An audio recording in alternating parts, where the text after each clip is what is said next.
ഒത്തിരി സ്വപ്നങ്ങൾ സീരിയലിന്റെ ഏറ്റവും പുതിയ പ്രൊമോ റിവ്യൂവിലേക്ക് എല്ലാ കൂട്ടുകാർക്കും സ്വാഗതം. അങ്ങനെ വർഷയും വിവേകും തങ്ങളി നല്ല സ്നേഹത്തോടെ സംസാരിച്ചുകൊണ്ട് നിൽക്കുന്നത് ശ്രീനാഥ് കാണുന്നുണ്ടെങ്കിലും ശ്രീനാഥിന് വർഷയെ ഒരിക്കലും മറക്കാൻ സാധിക്കുന്നില്ല. മനസ്സിൽ കിടന്ന് വല്ലാതെ നീറുകയും ചെയ്യുന്നുണ്ട്.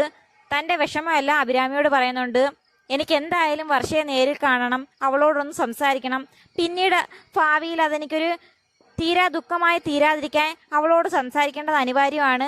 ഇപ്പം സംസാരിക്കാത്തതിൻ്റെ പേര് എൻ്റെ ജീവിതം നഷ്ടപ്പെട്ടു പോയെന്ന് നാളെ ഒരു സമയത്ത് എനിക്ക് ദുഃഖിക്കേണ്ടി വരില്ലല്ലോ എന്ന് ശ്രീനാഥ് അഭിരാമിയോട് പറയുന്ന സമയത്ത് അഭിരാമിയാണെങ്കിൽ ശ്രീനാഥിൻ്റെ കയ്യിലൊക്കെ ചേർത്ത് പിടിച്ച് എങ്ങനെയെങ്കിലും സമാധാനിപ്പിക്കാനൊക്കെ ശ്രമിക്കുന്നുണ്ട്. എന്നാൽ ശ്രീനാഥ് ഒന്നിനും വഴങ്ങുന്നില്ല.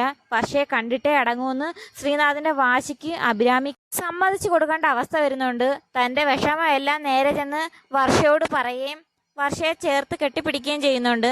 എന്നാൽ ശ്രീനാഥിനെ കാണണമെന്ന കാര്യം അഭിരാമി തുറന്നു പറയുന്നില്ല. പകരം വർഷയോട് മനസ്സറിയാൻ വേണ്ടി അഭിരാമി ചോദിക്കുന്നുണ്ട്. താൻ ഇനി ശ്രീനാഥ് തിരികെ വരുവാണെങ്കിൽ ശ്രീനാഥിനെ സ്വീകരിക്കുമോ അതോ വിവേകിനെ സ്വീകരിക്കുമോ എന്ന് ചോദിക്കുന്നുണ്ട്.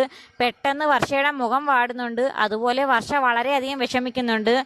എങ്ങനെയെങ്കിലും വർഷ വിവേകിനെ സ്വീകരിക്കുമെന്ന് പറയുവാണെങ്കിൽ ശ്രീനാഥിനെ കാണിക്കാമെന്ന് വിചാരിച്ചാണ് അഭിരാമി ചോദിക്കുന്നത്. എന്നാൽ വർഷയുടെ മുഖം കാണുന്ന അഭിരാമിക്ക് കാര്യം മനസ്സിലാവുന്നുണ്ട്. ഇതൊന്നും അറിയാതെ അഞ്ജു ശിവനന്ദ ഇതെന്താണ് സംഭവിക്കുന്നതെന്ന് അറിയാതെ നോക്കി നിൽക്കുന്നുണ്ട്. അഭിരാമിയാണെങ്കിൽ വർഷയുടെ തോളിൽ കിടന്ന് കരയുകയും ചെയ്യുവാണ്. ഇനി വർഷ എന്തുത്തരമാണ് പറയുന്നതെന്ന് കാത്തിരുന്ന് തന്നെ കാണാം. അപ്പം വീഡിയോ ഇഷ്ടമായ ചാനൽ സബ്സ്ക്രൈബ് ചെയ്യാനും സപ്പോർട്ട് ചെയ്യാനും മറക്കല്ലേ കൂട്ടുകാരെ.